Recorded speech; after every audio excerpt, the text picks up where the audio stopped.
Édouard Jet nous rejoint en direct de Lyon. Salut Doudou. Salut Thibaut, salut Walid, salut Kevin. Salut Edouard. Encore Jimmy. un très bon Fabrice after aussi. Lyon. Tout le monde est là. Ouais, Salut, tout le monde est là. Doudou. Salut. Encore un after Lyon de qualité, n'hésitez pas à les cliquer, mes Lyonnais. Une fois qu'Edouard sera parti, bien sûr. 2 transferts pour terminer aujourd'hui, dont un qui devrait être le record du club, puisque Aurel Mangala arrive, milieu belge de 25 ans de Nottingham Forest, montant total estimé à environ 30 millions. Déjà, Fabrice, juste sur l'info. Le package. Ouais, c'est bon, il y a un C'est montage. prépayant, c'est Ouais. prépayant de 10 millions d'euros avec une option d'achat de 20 millions d'euros, ce qui fait 30 millions d'euros. Et il y a encore une option, un bonus derrière de 5 millions. Donc Mais l'option d'achat, elle est obligatoire. l'option d'achat, on n'a pas les détails en fait. C'est là où c'est compliqué. Prépayant de 10 millions d'euros, c'est Ça, beaucoup. ça sous-entend Ouais, qu'ils effectivement. vont le signer en Ouais. fin de saison, parce que tu J'espère mets pour pas eux. 10 millions pour Oui. 6 mois a priori. 10 millions, Honnêtement, honnêtement, j'attends de voir les détails du contrat pour être sûr qu'elle est obligatoire. Je ne sais pas si Edouard les a, mais en tout cas, c'est quand même une somme conséquente. Hein. Lever 20 millions d'euros, c'est pas rien. Donc, je ne sais pas si. Je pense que Lyon a la main quand même sur cette option. Ouais, 30 millions à l'OL, Edouard. Bah, toi, t'as jamais vu ça. Tu suis l'OL depuis.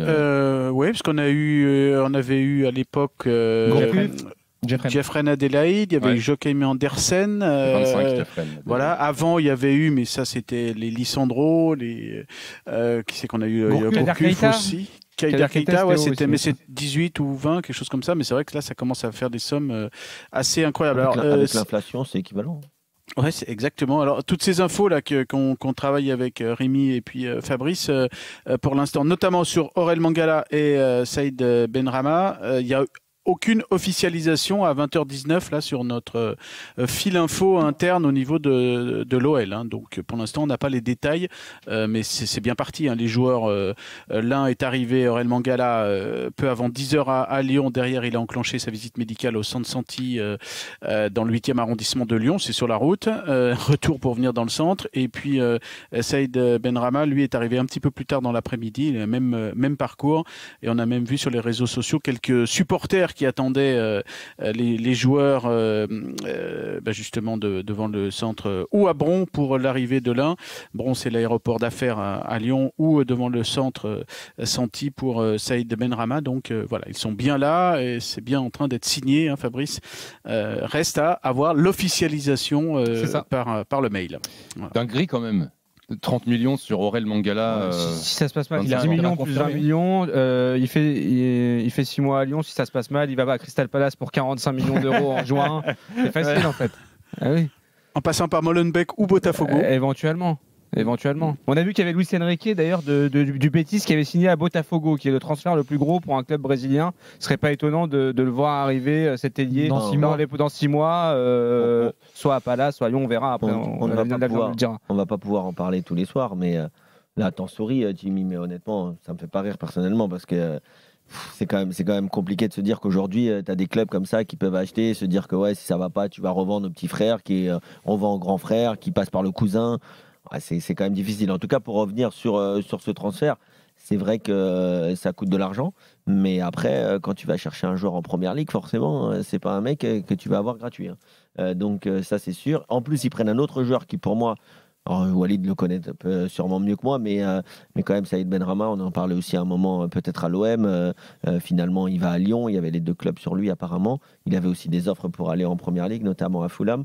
S'il vient en Ligue 1, c'est quand même un sacré renfort pour l'Olympique Lyonnais. L'OL, ça ferait avec ces 2 joueurs 7 recrues, les 2 Brésiliens, Lucas Perry et Adrielson, Matic, Orban, Malik Fofana et donc les 2 du jour, Benrahma et Mangala. Juste, Edouard, est-ce que tu t'attendais à ce que l'OL claque autant d'argent?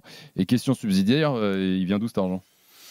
Eh bien, John Textor l'avait promis, donc voilà, il l'a fait. Là, au mois d'août, par exemple, les yeux dans le vestiaire avec les joueurs, il avait dit on gardera nos pépites, souvenez-vous, Castello Luqueba, Bradley Barcola. Il l'a dit devant les joueurs. On fera avec eux une grande équipe et vous connaissez la suite de la fin du mercato estival. Donc, on était entre ce qu'il avait annoncé, on dépensera beaucoup d'argent suite au feu vert de la DNCG au mois de début décembre dernier, et puis ce côté un peu peu Saint-Thomas. Moi, je vois que ce que je crois que ce que je vois. Ben là, on voit quand même beaucoup de choses. Après, cet argent, il doit venir de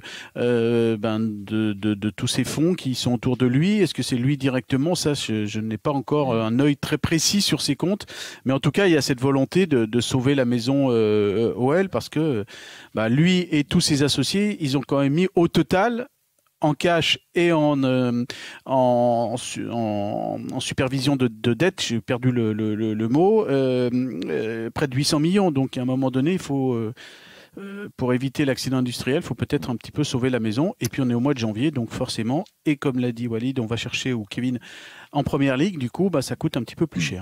Est-ce que ce mercato vous fait à nouveau croire au projet lyonnais? Dans un instant, on en débat avec vous tous au 32-16 mes lyonnais, mais juste avant, Mangala, qui devrait être la recrue la plus chère de l'histoire de l'OL, on va essayer de savoir qui il est plus précisément. On est avec Daniel de DataFoot. Salut Daniel. Salut l'équipe, salut, vous m'entendez bien? On t'entend très bien. Parfaitement. Salut à tous. En direct de tes toilettes par contre, on est d'accord. C'est mon casque, oui, audio malheureusement.